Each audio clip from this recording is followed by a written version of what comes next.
Selamat datang di podcast Bincang Santai.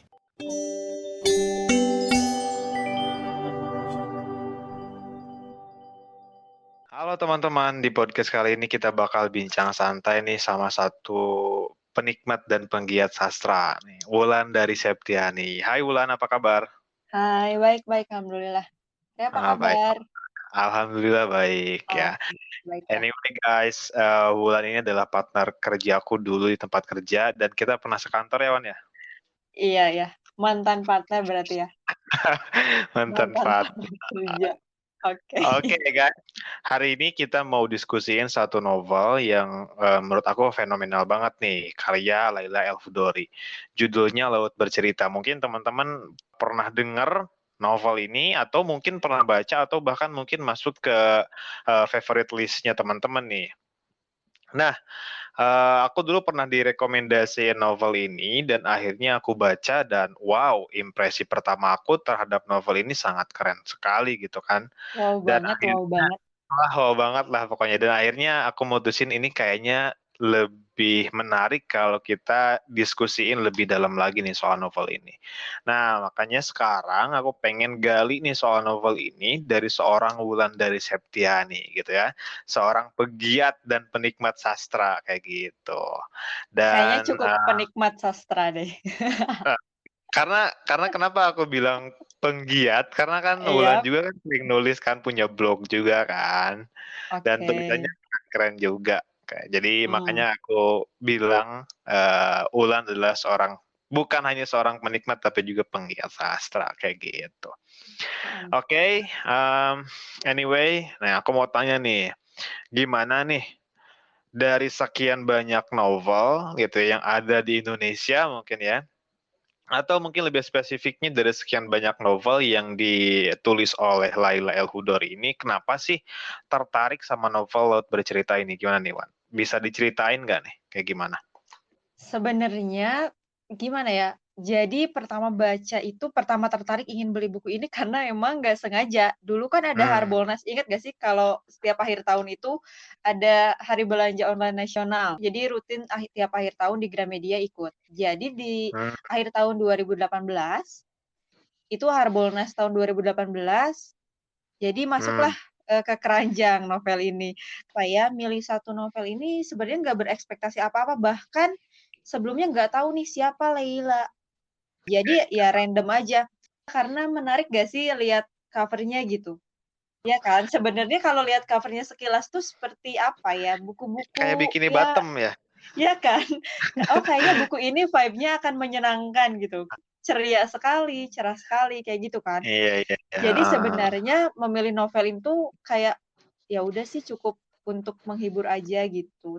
Tapi Hmm. saat mulai baca, wow, kaget ya ternyata segelap Ah, itu ternyata ya isinya. ah, Gitu sih, jadi ah, pertama itu nggak ada ekspektasi sama sekali, bahkan nggak tahu ini siapa Leila gitu. Baru setelah baca ah. Laut Bercerita, barulah mencari karya-karya yang lain dari Laila S. Oh, Chudori iya. ini, gitu. Berarti berarti novel ini adalah novel pertama yang Wulan baca dari pengarang Laila gitu ya? Betul betul, ini pertama Nah, banget kenal Laila oh, itu berarti dari gitu. sini sih. Nah, karena pertama ini pengen tahu dong impresi pertama Wulan pas baca novel ini apa sih yang dirasain gitu ketika baca novel ini? Jujur sih ini menyelesaikan baca novel ini tuh cukup lama. Karena kan Nah, berapa hari tuh? seminggu lebih lah, Oh, hampir 2 minggu. ya, Cukup ya, ya. lama kan? Agak tebal juga sih novelnya. Iya kan? Maksudnya Nah, aku tuh bukan tipe pembaca yang dinanti-nanti beberapa hari kebut gitu selesai. ya. Iya, kebut. Nah, Jadi nggak suka nih lama-lama, tapi setelah baca Laut Bercerita, mulai baca adegan pertamanya, ya kan? Itu nah, tuh langsung disajikan kayak gitu, sebengis itu, ada adegan penyiksaan lah, terus diapain lah, si tokohnya diapain itu. Jadinya hmm, saat baca menikmati, jujur menikmati banget meskipun lama prosesnya, bacanya lama dan campur aduk, ya nggak sih? Ngerasa campur aduk nggak sih? Kayak iya. dibawa, "Oh ini menyenangkan nih suasana keluarga biru Ah, laut," tapi tiba-tiba ada adegan lagi penyiksaan lagi, penculikan iya. lagi, Jadi gitu kan. alur-alurnya tuh nggak stagnan gitu, nggak maju terus gitu ya. Iya iya, Jadi jadinya bolak-balik juga sih kalau dalamnya itu. bener, jadi gitu. Jadi kita pembaca berasa diombang-ambing banget sama alur ceritanya, sama gaya penceritaannya. Kalau Ari gimana nih setelah baca nih? Impresi aku soal novel ini emang keren banget sih. Pertama, keren tuh kalau menurut aku dari gaya bahasanya seorang penulis, Laila El-Hudori itu, Betul betul. dia seolah-olah punya karakter tersendiri gitu dalam menyampaikan ide yang ingin dia sampaikan gitu kepada para pembaca, sehingga impresi kita sebagai seorang pembaca, terutama aku, seolah-olah merasakan benar-benar kegetirannya tuh benar-benar terasa gitu, kengeriannya tuh benar-benar terasa gitu ketika baca novel dia. Untuk membuat sebuah karya sastra yang itu based on daripada peristiwa sejarah tuh bagi aku cukup sulit. Karena apa? Karena selain kita harus menyesuaikan dengan fakta-fakta sejarah, kita pun tidak boleh menyampingkan nilai-nilai fiksinya gitu. Aku sebagai komparasi pernah baca novel judulnya Namaku Matahari karya Remi Silado. Nah, itu tuh dia juga bikin satu novel Namaku Matahari itu based on daripada kisah nyata gitu, based on daripada sejarah gitu.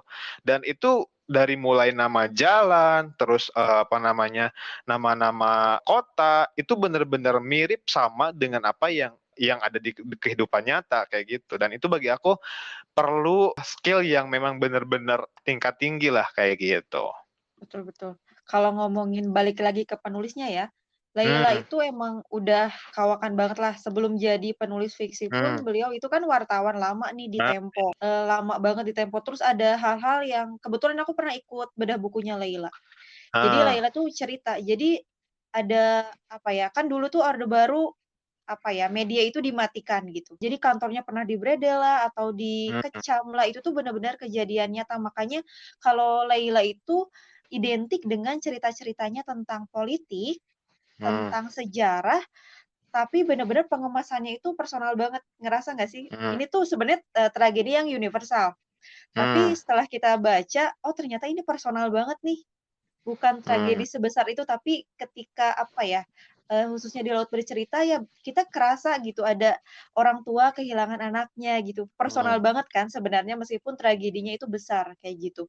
Seolah-olah menganggap bahwa mereka para aktivis yang hilang itu mereka juga punya keluarga, mereka adalah Betul. seorang suami, mereka adalah seorang anak, dan memang keluarga yang ditinggalkan itu yang namanya orang hilang kan nggak tahu. Kalau misalnya orang yang udah meninggal ya jasadnya ada gitu. Tapi kalau orang yang udah hilang, Betul betul. dia kan nggak tahu antara hidup dan enggak gitu kan. Bahkan Iya. sampai ada dalam satu novelnya itu kan ada satu apa namanya penceritaan di mana orang tuanya si biro laut ini dia walaupun udah kehilangan biro laut tapi apa namanya kebiasaan-kebiasaan yang ada di rumahnya seperti misalnya naruh piring 4 Iya gitu betul, padahal itu itu cuma ada sakit 3 banget orang. kan saat baca Iya itu. gitu. Gila Jadi itu soal sakit banget sih. jadi seolah-olah si apa namanya si penulisnya itu ingin apa namanya mengungkapkan kepada para pembaca bahwa mereka tuh orang tua si aktivis ini tuh benar-benar sakit dan seolah-olah mereka tuh nggak bisa nerima Iya, gitu dengan keadaan yang ada kayak gitu.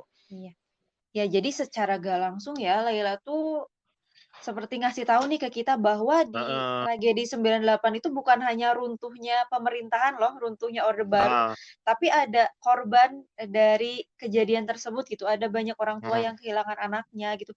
Bahkan sampai sekarang kan beneran ada gitu ya kontras gitu, yang tiap hari Hmm. Kamis di Istana Ah, iya benar Presiden benar benar nungguin benar. itu sebenarnya ada kan sampai saat Ah, ini gitu. Bahkan iya benar Laila benar pun benar. iya wawancara satu persatu gitu dari orang tua yang kehilangan anaknya. Jadi benar-benar biru laut itu adalah gambaran dari anak-anak yang hilang dan Hmm. orang tuanya biru laut adalah gambaran dari para orang tua yang menunggu anaknya sampai hari ini. Kalau lihat aslinya kayak gitu ya beneran ada kejadiannya pasti setelah baca ingin cari tahu Ah, lebih jauh gitu. Pasti sih setelah baca buku-bukunya Laila, bukan hanya Laut Bercerita, buku yang hmm. lain pun emang banyaknya berlatarkan sejarah gitu. Ah, iya iya iya Kalau iya. ini sih khususnya tahun 98. Itu sih Hmm. Laila keren banget lah pokoknya dalam segi penceritaan, gimana dia membawa tragedi universal nasional gitu ya menjadi tragedi Hmm. yang personal banget gitu buat kita para pembacanya. Jadi ngerasa, oh ini ada sesuatu yang lebih dari runtuhnya pemerintah gitu. Ada banyak Hmm. nyawa yang nggak tahu Hmm. sebenarnya tuh masih ada atau enggak gitu ya. Ini tuh kan diangkat daripada ya kisah nyata gitu kan, dari ceritanya siapa tuh, Nezar Fatria ya kalau Nezar nggak salah ya. Patria, ya Nezar betul-betul. Fatria. Jadi memang benar-benar ya relate banget sih dari apa namanya dari ceritanya kayak gitu. Nah ini kita kita agak sedikit melebar ke penulisnya nih. Apa hal yang ingin Wulan ceritakan tentang penulis ini sehingga membuat apa namanya Wulan itu impresif banget lah sama Laila El-Hudori ini. Oke, sebenarnya dari awal pun tahu penulis perempuan tuh aku lebih tertarik ke penulis Hmm. perempuan, ngerti nggak sih? Ah. Jadi Ya ya karena ya ya ya. sesama gender gitu ya, segender karena Hmm. ngelihat perempuan bisa mempunyai banyak karya, seneng banget sih. Jadinya kayak Dewi Lestari gitu-gitu, Hmm. seneng. Nah ini Laila Hudori tuh awal-awal kenal tahun 2018. Jadi setelah baca Hmm. Laut Bercerita, cari tahu lebih jauh tentang siapa sih Laila El-Hudori ini, apa sih Hmm. kegiatannya gitu. Selain memang penulis gitu, ternyata memang keluarganya itu keren banget kan. Terus anaknya juga ternyata penulis Hmm. juga, Oh Rain gitu. Hudori. Jadi memang keluarga yang penulis lah kayak gitu. Ah, Terus oke. juga kayaknya Laila itu punya hal yang ingin disampaikan dari sekedar menulis, gitu. Kalau misalnya ada penulis nih ingin menceritakan, oh tentang A, tentang B itu bisa melebar. Tapi kalau Laila, Heeh. aku lihat-lihat dari karyanya, beliau itu konsisten. Ada Jadi karakteristik ya tersendiri gitu ya. betul, konsisten banget ngomongin politik. Hmm. Meskipun beda porsinya. Kalau Laut Nah. Bercerita, ini porsinya kerasa banget, ini tragedi gitu ya. Hmm. Ada momennya, ada momen sejarahnya itu tahun 98 dan juga ada novel yang lain Pulang, itu juga Hmm. momen sejarahnya tahun 65. Tapi ada novel yang lain seperti Nadira, kemudian Malam Terakhir itu yang gabungan cerita. Tapi tetap Iya iya ada benar benar latar benar benar. latar politiknya tuh ada sebenarnya. Tapi yang jadi menarik dari Laila kalau menurut aku, gimana sih dia menonjolkan tokohnya, terutama tokoh perempuan. Hmm. Iya, aku paling nggak Ada suka nih kalau heeh heeh. perempuan digambarkan itu terlalu cengeng lah, terus Nah, iya benar manja, benar kayak benar gitu, benar iya benar kan? benar. Jadi nggak powerful gitu. Tapi di sini, di Laut Bercerita, tokoh-tokoh perempuannya itu menonjol banget kan? Kayak Ada siapa? Anjani ya. Iya, Asmara Anjani, Jati. Asmara Jati adanya si Iya, Laut kan? iya, itu semuanya menonjol gitu. Dan novel yang lain pun begitu. Jadi ada hal yang ingin disampaikan sekedar menulis kalau dari Laila. Aku dapatnya gitu sih, dari baca beberapa karya beliau gitu. Tokoh perempuannya Mhm. itu digambarkan keren banget. Dan kalau bisa diambil gitu ya benang merahnya, ini ada unsur apa ya, feminis gitu ya. Tapi Feminis. iya, tapi ada beberapa batasan dari Laila Hmm. itu. Jadi Laila fokus Ya. ke, oh iya perempuan itu bisa lebih dari ini, bisa lebih dari ini, Hmm. kayak gitu. Nah, kadang kan kita nemu ada perempuan yang berteriak kalau dia itu feminis dan menulis gitu ya, dan Ya. ingin menggambarkan perempuan itu seperti apa dan itu dalam Hmm. tanda kutip tuh vulgar gitu ya. Nah, Langsung aja ka gitu ya caranya. iya, nah kalau aku nggak nyaman nih baca buku yang seperti itu, meskipun Hmm. ya tujuannya sama untuk memperlihatkan daya perempuan gitu, tapi kalau Laila Hmm. ini cara penyampaiannya, kemudian menggambarkan tokohnya, tetap anggun, tetap perempuan, Mhm. tapi yang mempunyai daya gitu. Dia mempunyai mimpi lebih dari yang dibayangkan gitu. Jadi Hmm. tokoh-tokohnya tuh bisa menonjol tanpa mengesampingkan, perannya sebagai perempuan. Kayak sebenarnya Ya ya. tokoh ibunya Laut, dia tuh feminis banget sebenarnya, ingin Hmm. berjuang gitu ya, tapi kan di dalam Ya ya rumahnya ya. dia tetap seorang ibu, dia tetap seorang Iya, istri benar gitu, benar benar. iya Iya, kan? yang nggak Asmara bisa Jati nerima pun kalau anaknya begitu. hilang. Heeh. Betul, sisi keibuannya tuh kerasa banget. Jadi kalau ngelihatnya dari Laila mungkin background-nya karena beliau juga adalah ibu gitu ya, dari anak Hmm. perempuan itu kayaknya berpengaruh Iya. banget. Gimana dia Iya benar benar menggambarkan benar benar benar. perempuan, terus tokoh-tokohnya itu menonjol banget yang perempuannya, meskipun tokoh utamanya laki-laki ya di sini, Laut Iya. Bercerita gitu. Mhm. Tapi tokoh perempuan itu tetap menonjol gitu, tetap hadir gitu, itu menarik banget sih. Iya iya. Nah, oke, sekarang kita mungkin ada teman-teman nih yang belum baca atau mungkin baru tahu nih soal novel bercerita ini. Bisa nggak sih Wulan gambarin sedikit nih gimana sih dalamnya itu, alurnya itu seperti apa, cerita singkatnya itu seperti apa, biar nanti ya mudah-mudahan bisa men-trigger para pendengar kita nanti Oke. ya untuk merasakan betapa kerennya novel ini gitu. Oke, disclaimer dulu ya, aku baca, Ya, novel ini tuh tahun 2018. wah udah Oke. lama ya. Berarti udah Iya, berapa tahun tuh? sekarang 2021, 2021, 3 4 tahun lah tahun, ya. 3 tahun Iya lah, nggak sih? 3 tahun 3 lebih lah ya. tahun. Iya. Dan kalau masih ingat sih, tapi sebenarnya karena buku ini menarik banget dan berkesan banget, Mm-mm. jadi Susah lupa gitu secara ya. garis besar iya, masih ingat lah. Jadi kan kalau di novel ini ada 2 sudut penceritaan. Yang Mm-mm. pertama itu fokus di Biru Laut sebagai penceritanya, yang kedua itu di Mm-mm. Asmara Jati. Ya, ya, ya, ya, ya, ya. Kalau Biru Laut itu kalau nggak salah ingat itu menceritakan tentang gimana sih, pergaulan dia di kampusnya, gimana Mm. organisasinya bergerak membantu kaum-kaum marginal, terus Mm-mm. juga prosesnya diculik itu kayak gimana. Ya, Pokoknya ya, yang ya, ya. getir-getir gitulah ya.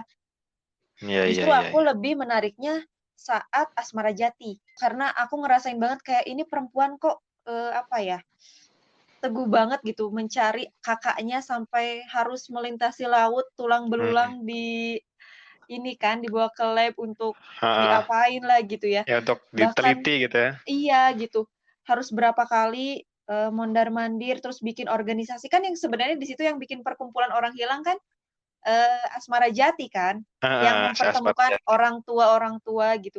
Itu menarik banget karena kalau dari sisi yang hilang mungkin bisa Mm-mm. tegar gitu ya, "Oh nggak Nah, apa-apa saya yang hilang." Tapi kalau dari sisi yang ditinggalkan, wah itu bener-bener kerasa banget sih nangisnya aku nyesek bahkan banget gitu ya. iya, di bagian kedua. Bahkan Laila pernah bilang saat bedah buku bilang gini, "Sebenarnya bagian kedua itu tadinya mau, sudut pandangnya itu bukan Asmara Jati, tapi Heeh. ibunya." Bilang Oh gitu Laila. gitu. Ya, Tapi ya, kemudian ya, Laila ya. bilang gini, "Tapi nggak mungkin saya menceritakan dari sisi seorang ibu yang, Hmm. mengandung anaknya selama 9 bulan, terus Ya. mengurusnya gitu ya sampai sebesar Mm-mm. itu, pasti nggak ada, orang yang mampu menceritakan seorang ibu yang kehilangan anaknya. Jadi nggak akan ada kata yang bisa menggambarkan kehilangan anak gitu dari ibunya. Iya. Jadi makanya diganti jadi Laila bilang, jadi saya memilih Asmara Jati agar alur ceritanya ya lebih logis." Gitu. Iya, iya, iya, iya, Jadi iya. ketahuan, apa sih yang terkuak pelan-pelan. Tapi kalau mungkin jadi ini si bagian 2-nya Ibunya Laut, mungkin akan sedrama apa ya, semelo apa, Hmm. sebanjir apa kita Benar, bacanya. benar, In benar, benar, benar. iya, ini Asmara Jati aja sebenarnya udah menguras banget air mata, apalagi ibunya Nah, gitu. Ya ingat nggak nggak? pas bagian ketika si Asmara Jati itu dia baru pulang ke pulau apa gitu ya, Iya waktu iya dia iya. lihat Tong itu kan, terus dia Iya iya. ngumpulin orang-orang tua kan, para orang tua yang hilang gitu, para orang tua yang anak-anaknya hilang, terus si Asmara Jati bilang bahwa ada kemungkinan gitu, ada kapal yang buang Tong dan Tong itu iya disangkanya adalah manusia gitu, dan di Betul situ ibunya Laut dan ibunya Asmara Jati yang memang dulunya ya excited di acara itu tiba-tiba pengen minta pulang langsung gitu.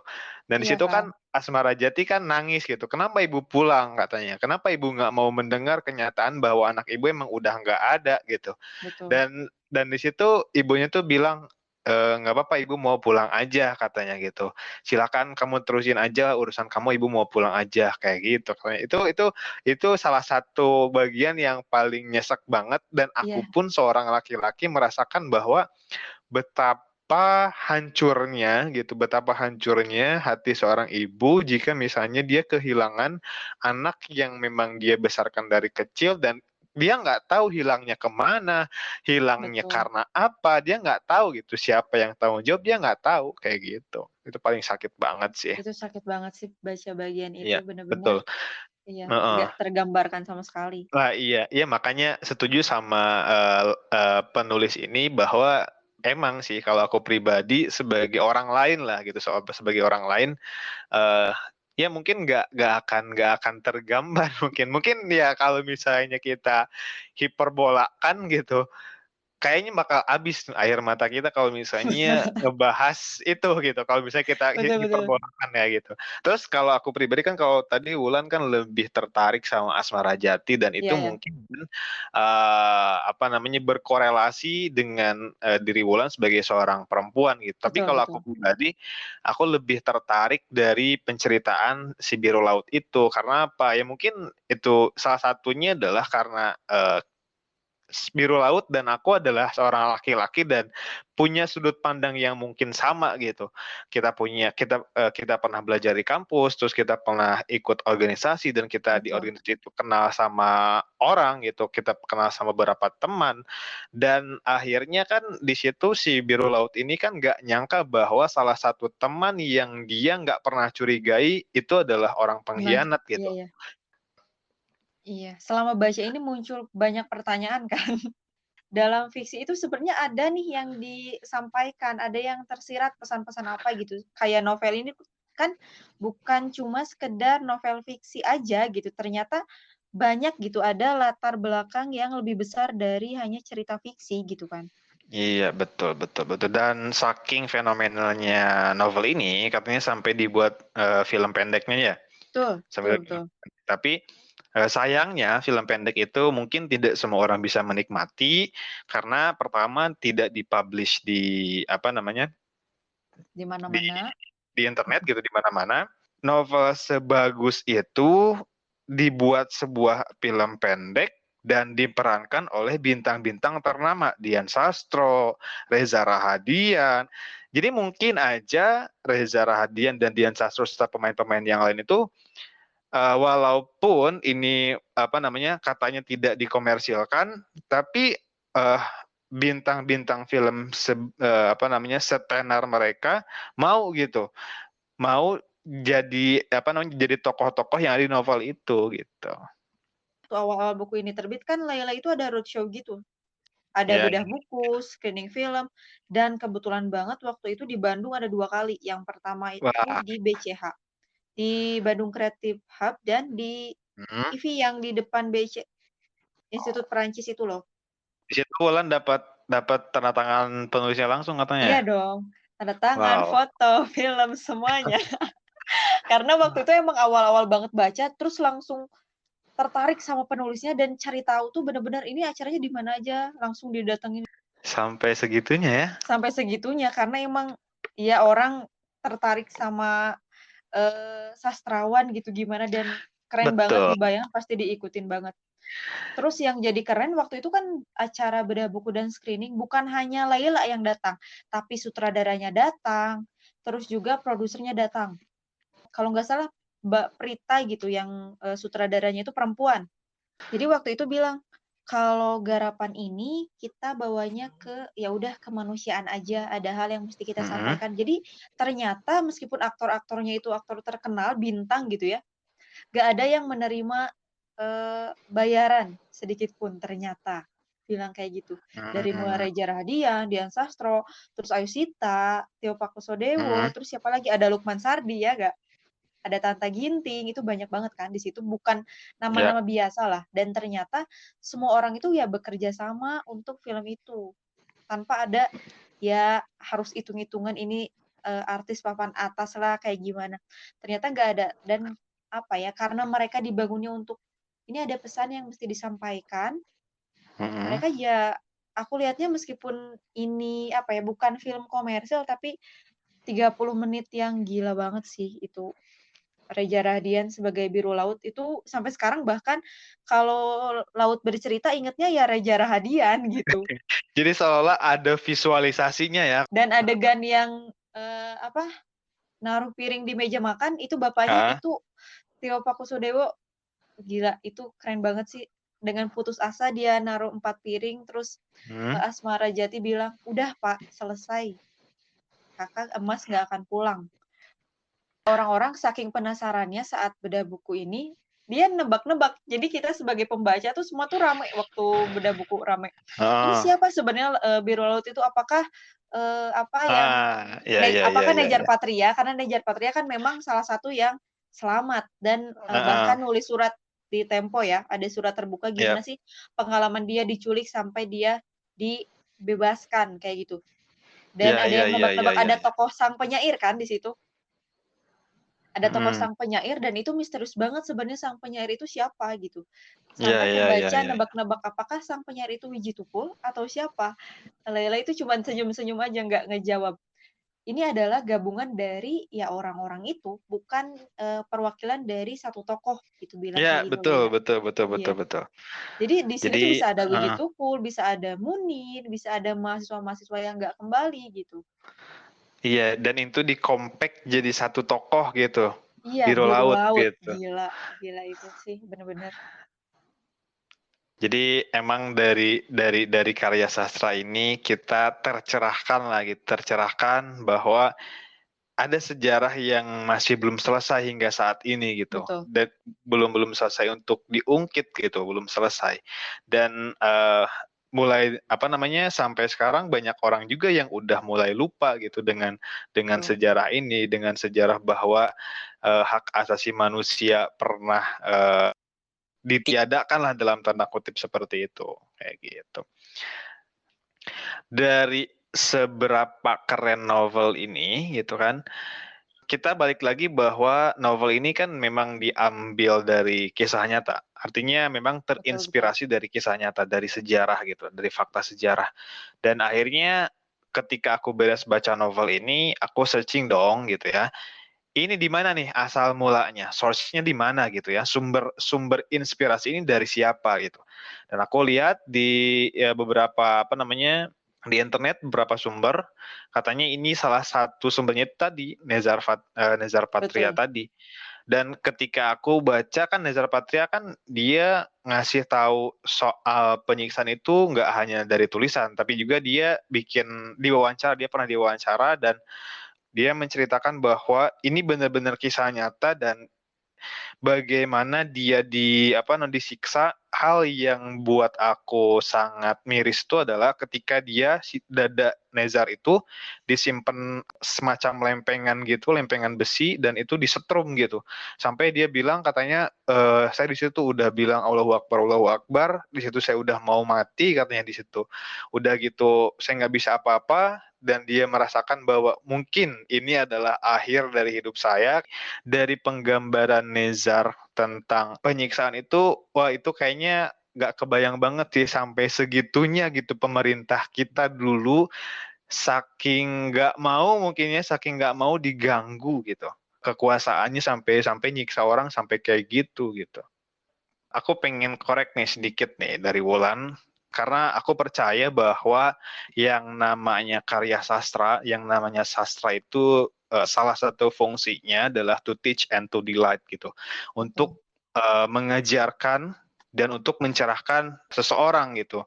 Nah, apa sih poin yang Wulan dapat sehingga poin itu bisa dijadikan pelajaran buat kita semua dan nggak akan pernah terlupakan oleh Wulan sendiri gitu?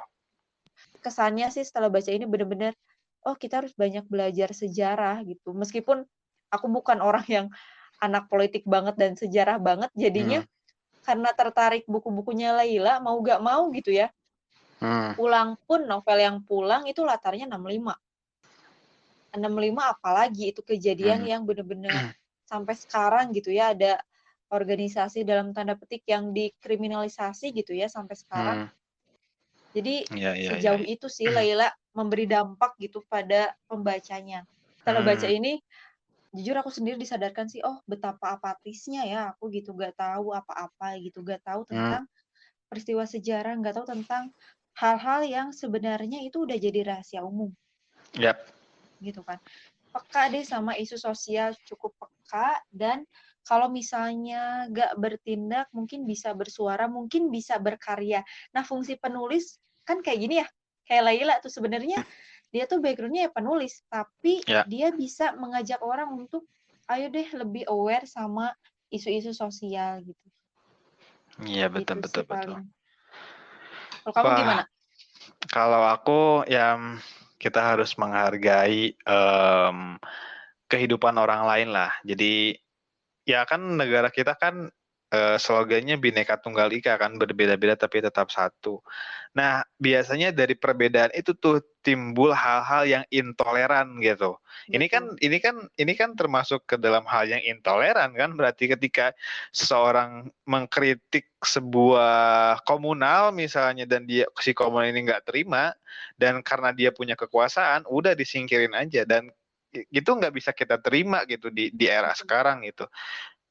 Orang boleh berpendapat apapun itu sepanjang pendapat itu atau kritik itu memang kritik yang membangun gitu dan Betul. dan bisa memicu seseorang yang dikritik itu menjadi lebih baik kayak gitu. Kayak gitu Iya, sih kalau tapi aku ada pribadi. kecualinya. Kecuali Kenapa tuh? kalau kamu terjerat UU ITE.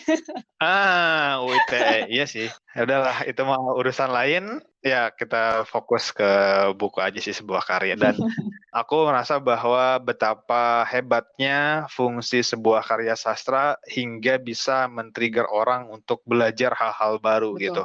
Dan mungkin ini yang terjadi ketika dulu di masa penjajahan bahwa ada beberapa orang yang memang melek secara sosial gitu, melek secara sosial karena apa? Salah satunya mungkin karena mereka pernah baca-baca buku kayak gitu, pernah Betul. baca-baca literasi-literasi lain sehingga tercerahkan itu tadi ya, to teach and to delight itu benar-benar ada Betul. ternyata dari sebuah karya sastra kayak gitu sih. Kalau kita bicara novel ini kayaknya sampai subuh atau mungkin 2 hari nggak akan selesai. Jadi mungkin kita cukupkan sekian. Ini mudah-mudahan bisa bermanfaat buat kita gitu ya. Dan buat teman-teman yang ngedengerin podcast ini. Oke, aku Mudah-mudahan ucapin ya. terima kasih kepada Wulan karena udah berkenan nih mau diskusi sama Oke, aku dan mau merekomendasikan buku-buku betul. yang hebat yang Nah, iya ada layak satu highlight nih. tuh. Apa tuh? Pokoknya buku ini adalah buku yang mesti kamu baca sebelum mati. Pokoknya Oh, harus banget dibaca. Jadi dari gitu. tahun 2018 sampai saat Ah, ini nih, kalau ada orang yang nanya sama aku, rekomendasiin novel dong. yap. Gitu jawabannya akan selalu Laut Bercerita. Keren, Karena keren, keren. memang ya berkesan itu. Jadi orang-orang emang harus baca novel ini. Ya, itu pesan dari Wulan ya, teman-teman. Ya, mungkin itu aja, Wulan. Oke. Makasih Terima banget kasih. loh ngobrol-ngobrol hari ini.